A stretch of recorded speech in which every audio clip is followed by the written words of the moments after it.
Next, chapter 3, constants, variables and data types. The first concept is constants. Constants are defined as fixed values. That means the values that do not change during the execution of the program. Java supports several types of constants. Mainly, the constants are categorized into two types: numeric constants, character constants. Again, the numeric constants are divided into integer constants and real constants, and the character constants are categorized into character constants and string constants. The first type in numeric constants is integer constants, decimal integers, octal integer, hexadecimal integer, and the next one in the numeric constants is real constants. Integer constants refers to a sequence of digits. There are three types of integers, namely decimal integer, octal integer, and hexadecimal integer. So integer means the numbers. For example, here the 1, 2, 3, 123 minus 321 etc. are the examples for the integer constants. And the second type in numeric constants are decimal integers. Decimal integers consists of set of 0 through 9 digits, 0 to 9 digits, and preceded by an optional minus sign. That is our based on our requirement. Is the number is signed positive or negative. Valid examples for the decimal integers are 123 minus 321 0 654321. And the next type of integer constant in numeric constant is octal integer constants. An octal integer constant of any combination of digits form the set. Octal means the number 8. So the octal integer constant contains only digits from 0 to 7, and especially the octal integer number is preceded by the 0. Some examples for the octal integer are 37, just white space, is preceded by 0. That's why it is declared as 0. 435, 551. And the next type of constant is a hexadecimal integer. A sequence of digits preceded by 0x is considered as a hexadecimal integer. They may also include alphabets A to F. So hexadecimal means 16. Decimal means 10. Hexa means 6. So hexadecimal integer constant number contains 16 digits. Numbers from 0 to 9 and letters, that means alphabets from A to F. Examples here shown are 2, 9F, BCD and space. Because here the every number is preceded by 0x, which indicates it's an hexadecimal number, hexadecimal integer constant. So these four types are comes under integer constants. And the next type in the numeric constants is real constants. Real constants are represented by numbers containing fractional parts. If you measure distance or if you calculate the weight or any variable value, if that value is in fractions, then that value is treated or considered under the real constants. Here we show the examples 0.0083 minus 0.75 and 435.36. So all these are the numeric constants. Next type of constants are character constants. Character means in a single character enclosed in the single quotation marks is treated as a character constant. if a white space is enclosed in a single quotation marks, then that white space is treated or considered under the single character constants. And the next type in the character constants is string constants. A string is nothing but a sequence of characters enclosed in the double quotations. So if you uh, place white spaces one by one enclosed in double quotations, it is also treated as a string constant. Here we see the examples enclosed in double quotations. Hello Java 1997. Here the 1997 is not a number, it's a string because it's enclosed in double quotations. So even a number or an expression is enclosed in the double quotations, it is treated as a string constant. So all these are the constants in Java. The next concept, very important concept in Java, is data types. So here it is named as data type. So data means the values which are stored in the variables. The data type specifies the type of value we can store. So the data type defines a set of values and the operations that can be performed on them. So here the data type also specify the size and the type of values that can be stored. Java language contains many types of data types. We see the below diagram. Data types in Java are mainly categorized into two types: primitive data types and non-primitive data types. The primitive data types are again categorized into numeric and non-numeric. Numeric are again into categorized into integer data type and floating point data type. Next, non-numeric primitive data types are categorized into character and boolean. Next, the second type of data types are non-primitive data types. Here we show classes, interfaces and arrays.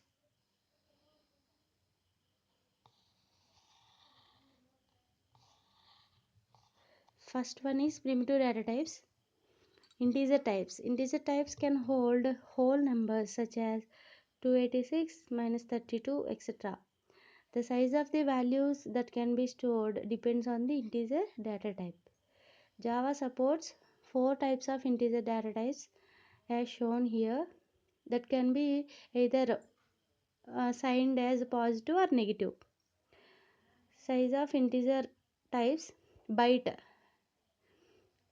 If you store 1 byte of information, it takes 1 byte of memory. If you use short as a data type for a variable, that variable takes 2 bytes.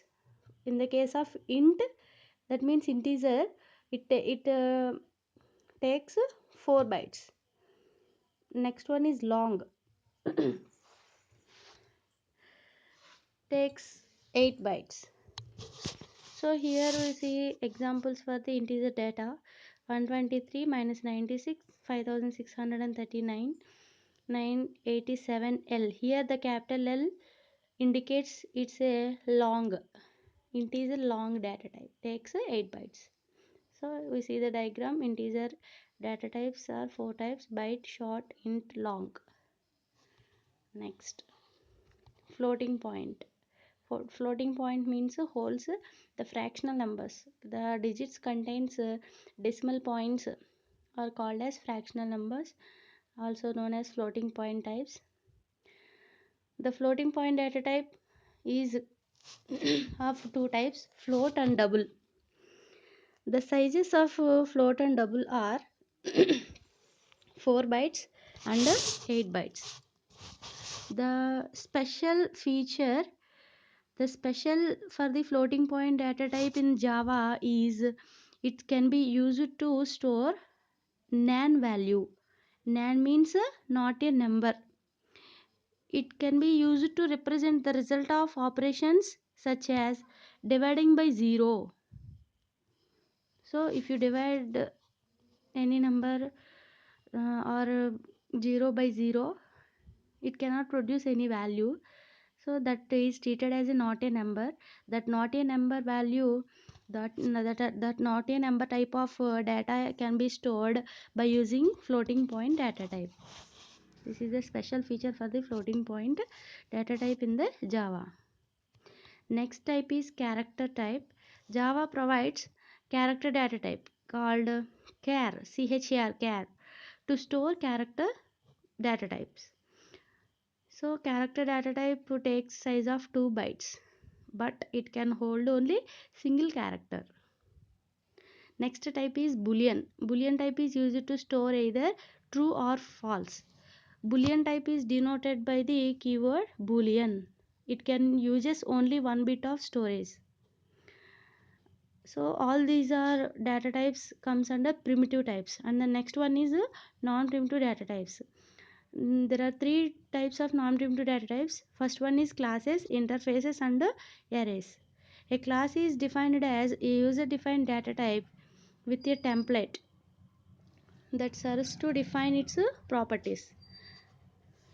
The next one is interface. Interface is kind of class. Like classes, interfaces contains methods and variables. The difference is that interface define only abstract method and final fields. That means we cannot define any method, just we declare a method in the interface. The next concept is array. An array is a group of contiguous or related data items. That means we can store list of or many of values in only one variable. Those values, particular value is indicated or accessed by index or called subscript. So all these are the data types in Java, mainly categorized into primitive and non-primitive data types. And the next concept is typecasting. The typecasting is defined as the process of converting one data type to another data type, simply called as a typecasting. There are two types of castings available in Java. The first one is implicit casting and the second one is explicit casting. The implicit casting is also known as automatic casting. The lower size data type can be assigned to the higher size in implicit casting. It is automatically done by JVM. JVM stands for Java Virtual Machine. The lower size is widened to higher size. This is also named as automatic type of conversion. Here we see the example: int x is equal to 10, double y is equal to x. Here we use system.out.println, which is output statement in Java. In the above code, 4 bytes integer value is assigned to 8 bytes double value. This is called as implicit casting. And the next one is explicit casting. A data type of higher size cannot be assigned to data type of lower size. So this is not done implicit by the JVM and requires a explicit casting. A casting operation to be performed by the programmer, not by the JVM. That's why it is called as explicit casting. The higher size is narrowed to the lower size. And the syntax is type variable 1 equal to type operator. The type operator is written as name type is enclosed in between left and right parenthesis, and next we write variable 2. Here we see the example: double x is equal to 10.5, int y is equal to int of x. Here the double x is explicitly converted into int y.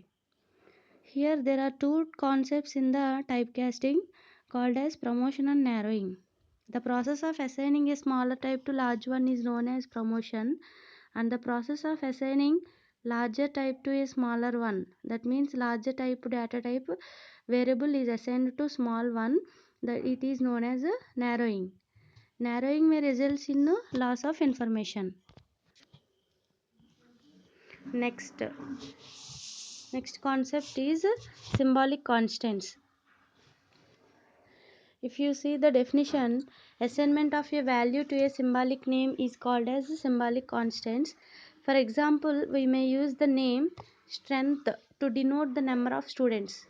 A constant is declared as follows by using the syntax final, which is a keyword to declare a symbolic name is treated as a constant and assigned constant value. Final int is a data type, strength is the symbolic name equal to value. And if you see the second example, final int pass mark is equal to 50. Here final is keyword to declare pass mark symbolic name as constant and int is a data type. Note that symbolic name takes capital letters only. That means in Java, if you store a constant value or if you treat a variable as a final, it is named or written in capital letters only to visually distinguish them from the normal names, normal variable names.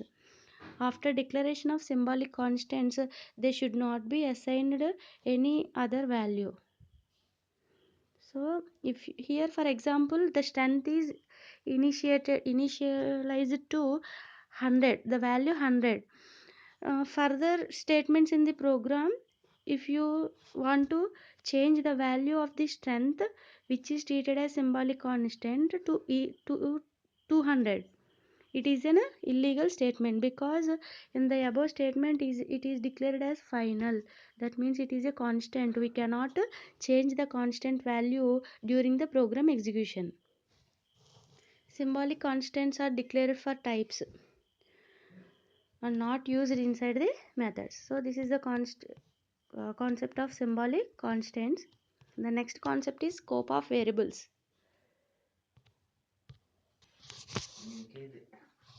The next concept is the area of the program where the variable is accessible is called scope of variables. So the scope of variables is defined as the area of the program, that means where the variable can be used, the area of the program where the variable is accessed is called as its scope. A Java variables are actually classified into three kinds. The first one is instance variables, and the second one is class variables, and the third one is local variables. Come to the first one, instance variables. The instance variables are declared inside a class. They are created when the objects are instantiated and are associated with that objects. It takes different values for each object. So instance variables can store different values for every object. And the next one is class variables. So the class variables are global to a class and belong to the entire set of objects that class creates. So if you create one class variable that is global to that class, only one memory location is created for each class variable. Here the class variable is the class variable is meant by the object. So for every object, for any object created for a particular class, the class variable is global to those objects. And the next one is local variables. Local variables are declared and used inside methods and accessible only within the function. The function and method are both are same. When the program control leaves a block, all the variables in the block will be stop, execute and exit. Variables declared inside method are only accessible within the method. These are called as local variables. So the Java variables scope is declared in many of these three. First one is instance variables, class variable and local variable. So this is the concept of Scope of variables. Next, how to assign values to the variables. In Java, a variable must given a value after it has been declared, but before it is used in the execution. So we can assign values to the variables in two ways. The first one is by using an assignment statement, and the second one is by using read statement. The first one is by using assignment statement. So it is a very simple method to give value to the variable through assignment statement by using assignment operator equal to. The syntax follows is variable name equal to value. For example, a equal to 0. Here the assignment operator equal to equals 0 value to the variable a. And the next example is final value equal to 100. Here the final is the keyword and value is the variable name. Equal to is the assignment operator and 100 is the given value to the variable value which is declared as a final. So by using this assignment statement we can assign values to the variables. And the next method is using read statement. It follows the syntax type variable name is equal to value. Here type means data type, int, float, double, short, byte or anything of data types. Final value is the variable name equal to 100.